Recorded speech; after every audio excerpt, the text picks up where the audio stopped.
Good morning. आज हम लोग कूलम्स लॉ के ऊपर कुछ प्रॉब्लम्स करेंगे।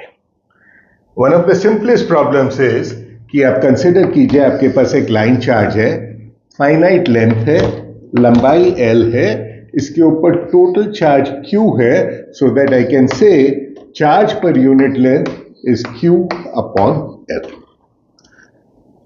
अब इस लाइन चार्ज के ऊपर किसी भी आर्बिट्ररी पॉइंट यहां पर x दूरी पर मैं इलेक्ट्रिक फील्ड पता करना चाहता हूं। तो क्या करें, इस लाइन चार्ज को छोटे छोटे चार्जेस में डिवाइड कर दें, इसकी वजह से इलेक्ट्रिक फील्ड पता कर लें, इसका कंपोनेंट ले लें, इधर कंपोनेंट ले लें और सबकी वजह से ऐसे इलेक्ट्रिक फील्ड पता करके इलेक्ट्रिक फील्ड जोड़ लें। So what do I need to do? I take an element जो y दूरी पर है और इन्फिनिटेसिमल है dy। अब ये इन्फिनिटेसिमल dy का क्या मतलब होता है? dy is infinitesimal.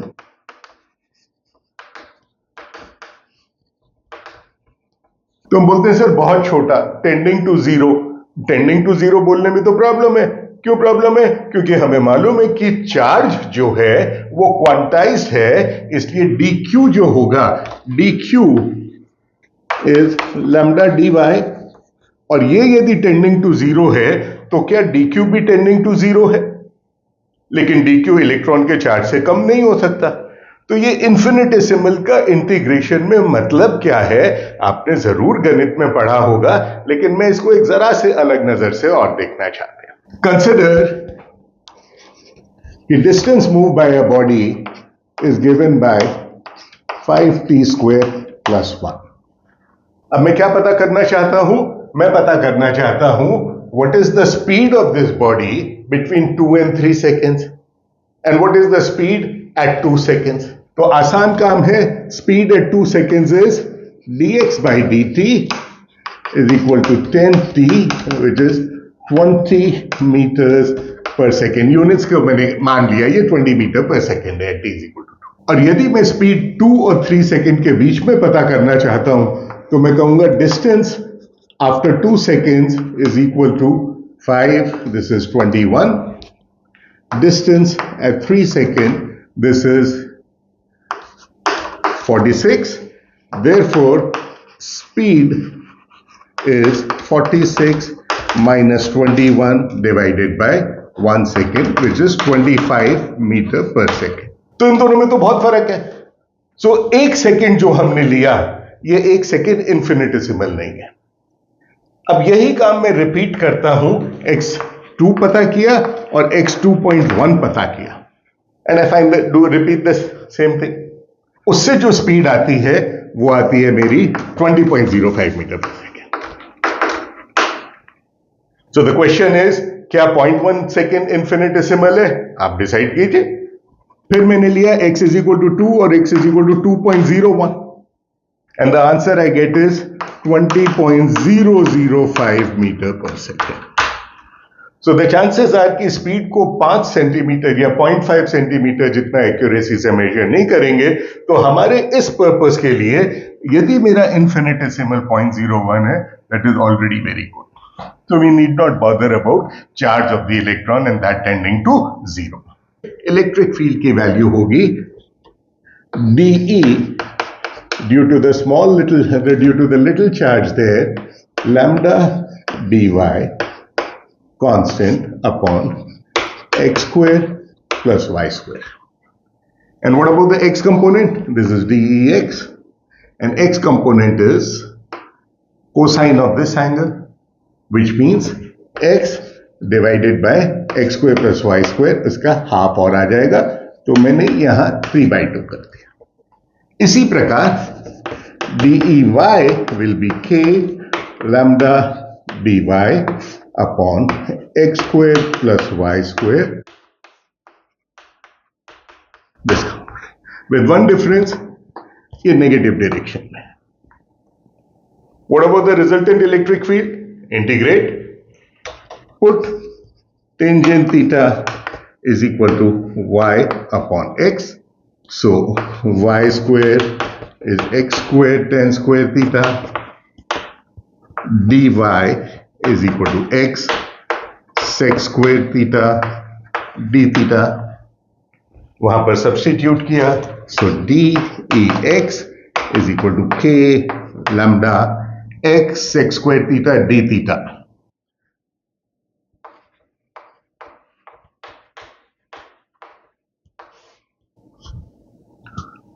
X square plus x square tan square theta, so ये हो गया एक्स स्क्वायर बाहर आ गया, 1 plus tan square theta sec square theta x square sec square theta x cube sec cube theta.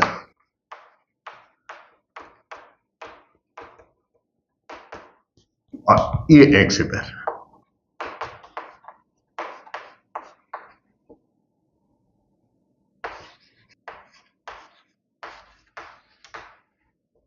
So this is the electric field in x direction due to this small element charge.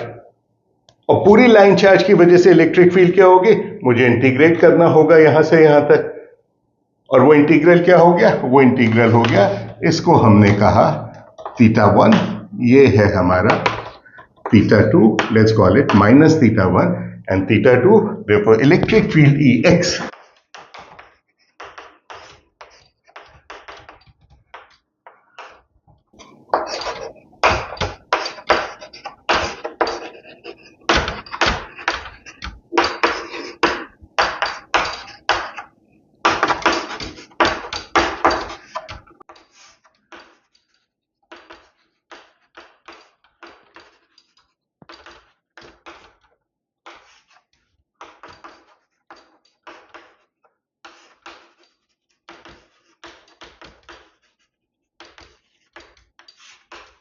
Exactly यही काम जब y component के लिए करेंगे तो आपके पास आएगा cos theta 2 minus cos theta 1, और जब थीटा 1 और थीटा 2 बराबर है यानी इसके मिड पॉइंट पर यहां पर इलेक्ट्रिक फील्ड पता करेंगे तो y component will become 0 as is expected.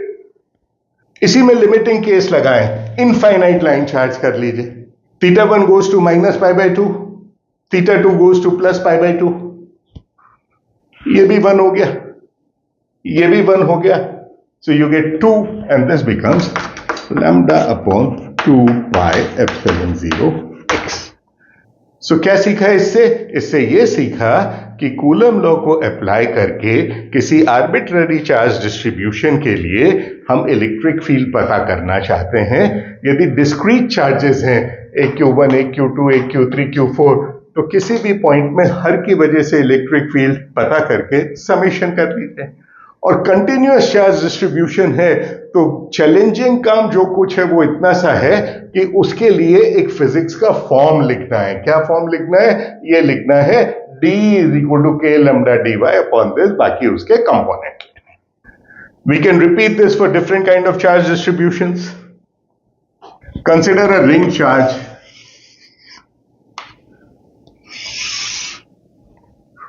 जब बड़े हो जाएंगे यानी जब एमएससी लेवल की बात करेंगे then we will find the electric field at any arbitrary point.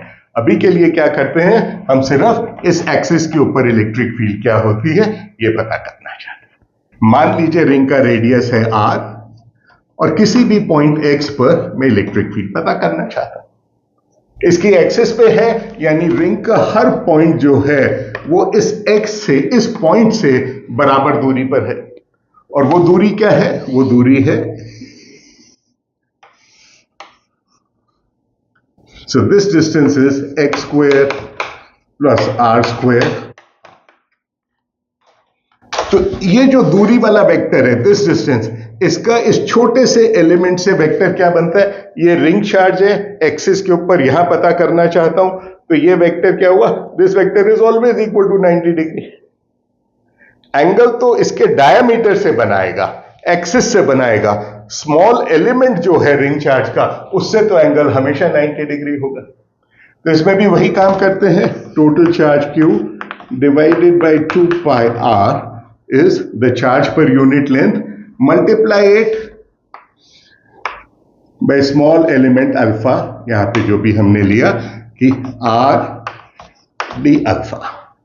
और इलेक्ट्रिक फील्ड कितनी हो गई इसकी वजह से, इलेक्ट्रिक फील्ड हो गई Q upon 2 pi d alpha k upon an x component.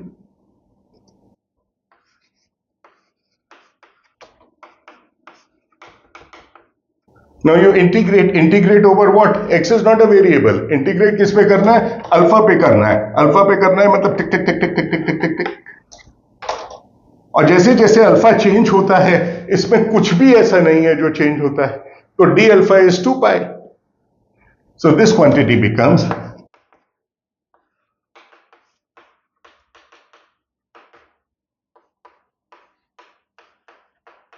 d alpha is 2 pi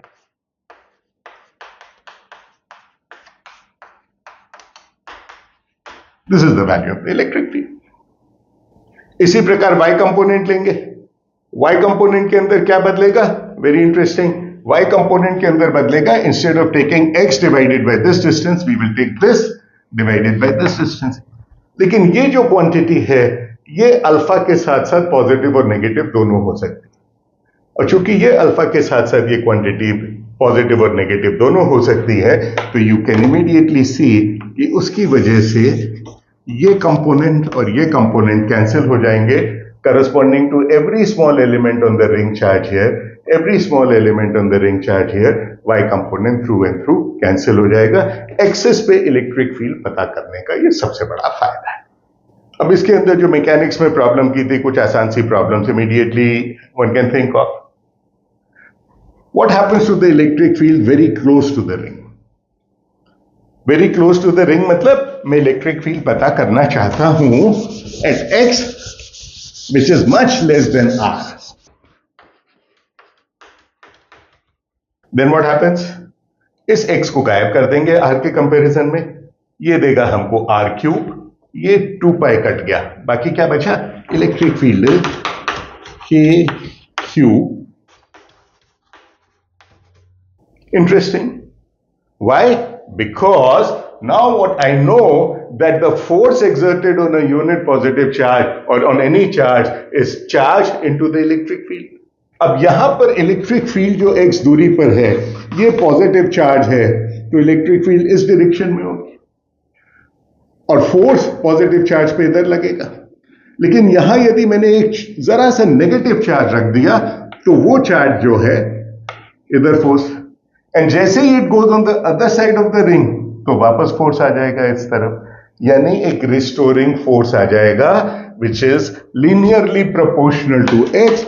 और हम जानते हैं कि किसी भी सो कॉल्ड इक्विलिब्रियम पोजीशन के दोनों तरफ यदि फोर्स जो है वो रिस्टोरिंग फोर्स है, लीनियरली प्रोपोर्शनल है, तो उसका सिंपल हार्मोनिक मोशन होगा. और सिंपल हार्मोनिक मोशन होगा तो टाइम पीरियड भी होगा. So the question is, a ring with a total charge q, a small charge minus q here, calculate the time period for small displacement. I'll leave it for you. Now we can do another problem. Ring charge की जगह हम discharge काम में लेते हैं. Discharge काम में लेंगे तो क्या करेंगे? ये हमारी डिस्क है. x दूरी पर इलेक्ट्रिक फील्ड पता करनी है. मैं मान लेता हूं The disk is made up of large number of rings. Disc का रेडियस है r. ये कोई हमने ले ली रिंग जिसका रेडियस है y. और इस रिंग का टोटल चार्ज यदि q है, तो चार्ज पर यूनिट हो एरिया हो गया.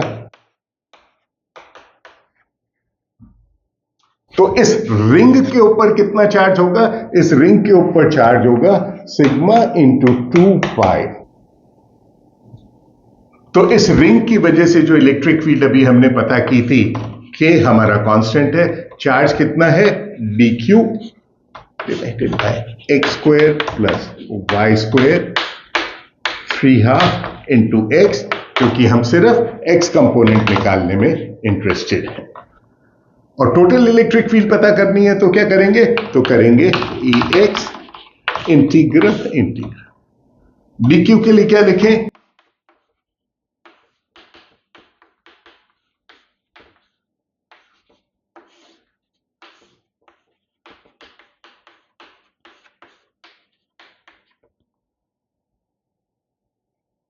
y की value varies from 0 to capital R. Substitute. So this integral then becomes Ex is equal to k sigma 2 pi x integral t dt upon t square. t cube, sorry. और limit क्या होगी? Limit होगी जब y is equal to 0 है तो t की value हुई x, और जब y is equal to capital R है तो t की वैल्यू हुई x square plus r square half. So this is dt upon t squared. The integral is minus 1 upon t, and you get Ex is equal to k sigma 2 pi x 1 upon x minus 1 upon.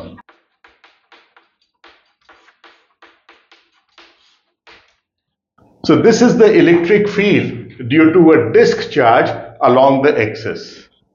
Notice कि ring की जैसे इसके अंदर हम नहीं कह सकते small oscillations. क्यों? क्योंकि पहली बात तो ये डिस्क है तो वो इधर जा ही नहीं सकता.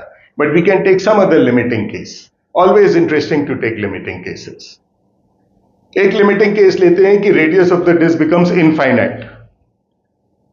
सो this becomes an infinite sheet charge.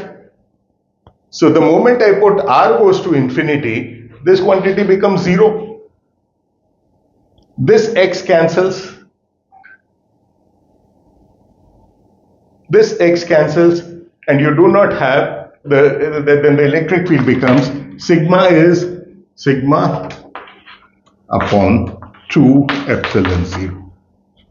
2 pi cut गया, X कट गया. So you get a uniform electric field due to a discharge. As is expected. अभी रिंग और डिस्क के लिए इलेक्ट्रिक फील्ड पता की, और डिस्क के लिए जब हमने लिमिट लगाई कि capital R goes to infinity तो वो इनफाइनाइट शीट हो गई, और electric field then comes out to be sigma upon 2 epsilon 0 for an infinite sheet which is independent of the distance from the sheet. अब हम एक स्फेरिकल शेल के लिए इलेक्ट्रिक फील्ड पता करते हैं. ये डिस्टेंस रेडियस है r दूरी पर इलेक्ट्रिक फील्ड की वैल्यू क्या है? Surface charge density on this is,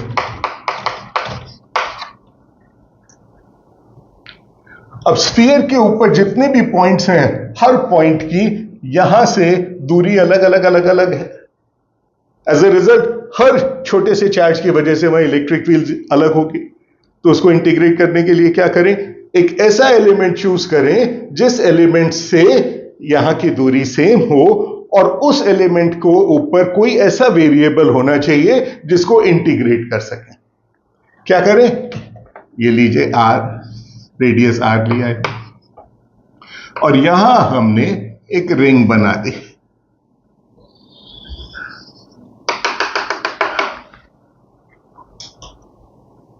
और इस रिंग के हर पॉइंट के ऊपर से ये जो दूरी है ये दूरी सेम है. और वो दूरी कितनी है? ये रिंग हमने एज्यूम किया at a certain angle theta. This is r cos theta.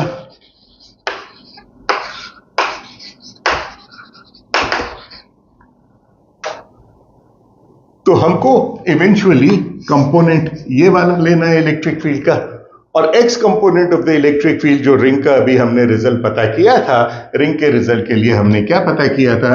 The x component of the electric field is equal to constant 1/4 pi epsilon 0 q upon x square plus r square 3/2 into x,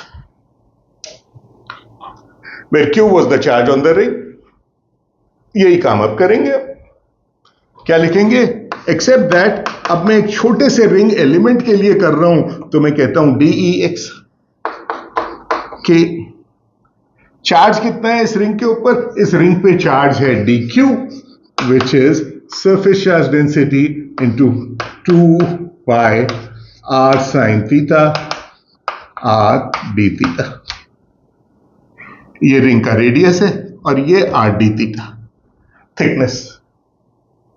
So this quantity is sigma 2 pi r square sin theta d theta.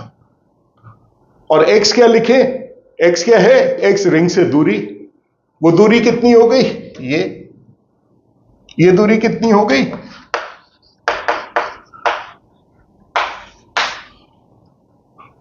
Divided by x square. x क्या था हमारा ring के case में? Ring से दूरी, which means I have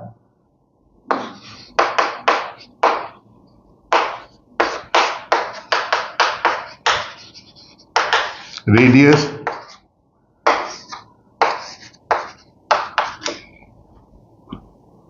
और total electric field पता करनी है. थीटा को कहां से कहां तक वेरी करना है? यहां से 2 पाई तक ना, पाई तक, क्योंकि जब पाई तक किया तो ही ऊपर और नीचे का दोनों को आ गया. सो this becomes 0 to pi.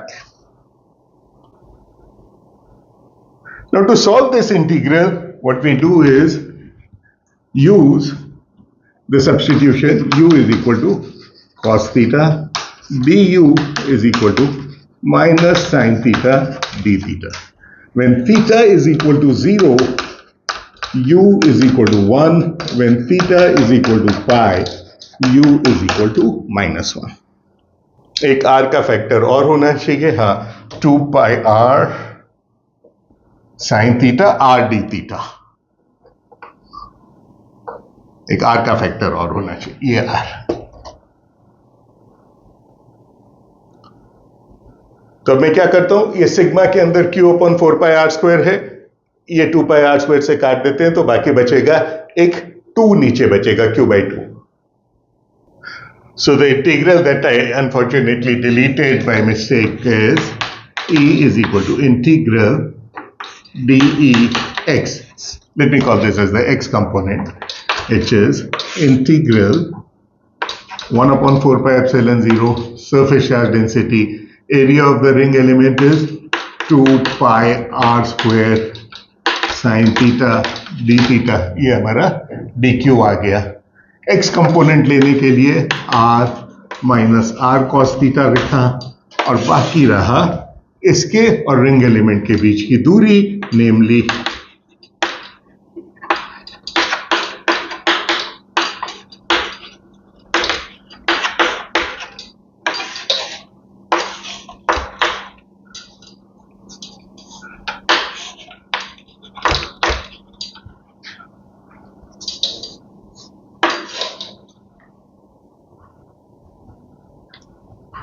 substitute this there.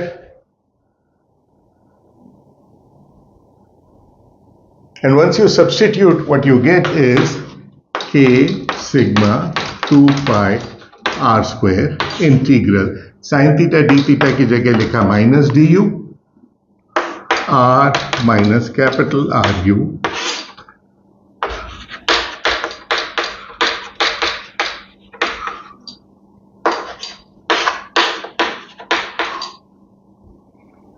where u varies now from 1 to minus 1.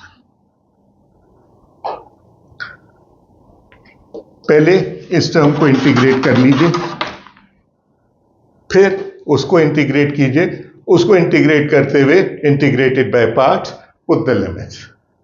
I leave it for you, and if anybody has any problem and is not able to solve the integral, please feel free to write a mail to me and I will send you the solution. And the mail address is raniwala.physics@gmail.com.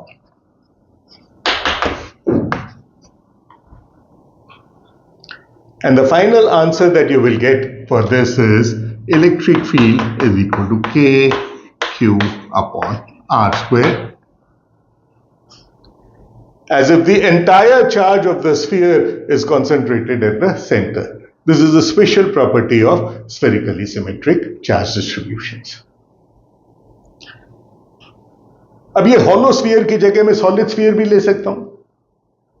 जब मैं solid sphere लूंगा तो ring की जगह disc ले लूं, वो integral और ज्यादा मुश्किल हो जाता है. तो फिर मैं क्या करूं? एक काम तो हम बाद में गॉसेस लॉ से करेंगे, दूसरा काम है हम हॉलो स्फीयर का रिजल्ट काम में लेते हुए सॉलिड स्फीयर के लिए कैलकुलेट करते हैं. वो कैसे करें? Let's see. Consider a solid sphere. It has a total charge Q and volume charge density rho is equal to, this is capital R. अब हमें क्या करना है? R दूरी पर इलेक्ट्रिक फील्ड पता करनी है. और R दूरी पर इलेक्ट्रिक फील्ड पता करने के लिए क्या करें? हम कहते हैं इसको हम छोटे छोटे स्फेरिकल शेल्स में डिवाइड कर देते हैं. इस स्फेरिकल शेल का रेडियस कितना हुआ? U. तो what is the total charge inside the spherical shell? इस स्फेरिकल शेल के अंदर चार्ज होगा dq is equal to rho into 4 pi u square du. और इस स्फेरिकल शेल की वजह से यहां पर इलेक्ट्रिक फील्ड कितनी होगी? अभी अभी कैलकुलेट की. And that electric field will be k dq upon r square, where r is the distance from the spherical shell. लेकिन मुझे स्फेरिकल शेल से थोड़ी चाहिए, मुझे तो पूरे सॉलिड स्फीयर से चाहिए. तो मैं क्या करूं? dq के लिए लिख देता हूं रो 4 पाई u स्क्वेयर du, और मैं ये सारे स्फेरिकल शेल्स के लिए ये सबको जोड़ देता हूं, माने u is equal to 0 to capital R, and this gives me the resultant. Solve it and you immediately get kq upon r square. Exactly the same answer as before. u cube क्या देगा? ये देगा u cube by 3. रो क्या है? और u cube by 3 के अंदर r cube by 3, तो ये r cube कट जाएगा, 3 का फैक्टर कट जाएगा. The rest what you get is exactly the same. 4 pi ये कट गया. या तो ठीक है, but there is something else also. मैं इसको यहां तक नहीं इंटीग्रेट करता. मान लीजिए मैं इलेक्ट्रिक फील्ड यहां पे पता करना चाहता हूं, किसी पॉइंट पे, यहां पे. ये पॉइंट क्या है? मेरा ये पॉइंट है r, स्मॉल r. अब मेरा ये हो गया स्मॉल r. हॉलो स्फीयर के अंदर इलेक्ट्रिक फील्ड जीरो होती है. गॉस लॉ से वापस प्रूव करेंगे. पिछले वाले हॉलो स्फीयर के लिए हमने प्रूव एक्सप्लिसिटली नहीं किया, बट उसी को सॉल्व करेंगे तो you will get hollow sphere के inside electric field is zero. अब ये सॉलिड स्फीयर है, और इस सॉलिड स्फीयर के लिए ये जो पॉइंट है, इस पॉइंट पर बाहर की वजह से कोई इलेक्ट्रिक फील्ड नहीं होगी. जो कोई इलेक्ट्रिक फील्ड होगी अंदर की वजह से होगी. विच मीन्स मेरी इंटीग्रल की लिमिट जो है, अब मैं ये करने के बजाय अप टू स्मॉल r कर दूंगा. And then you get a nice answer. Let us see what do we get. We get k upon rho is q upon 4 by 3 pi r cube. 4 pi ये r square ये रहा, और u square du माने r cube upon 3. So this quantity gives me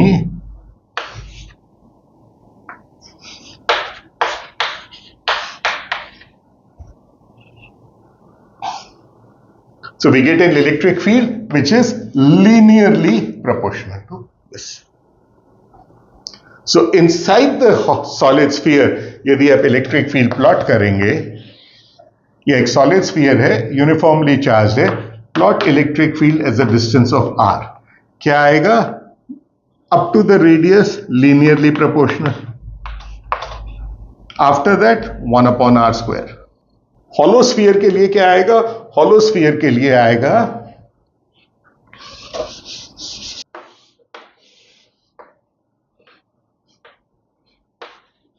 0 inside and outside from the surface onwards 1 upon r square. So small r is greater than capital R you get the same behaviour, अंदर का behaviour फर्क है।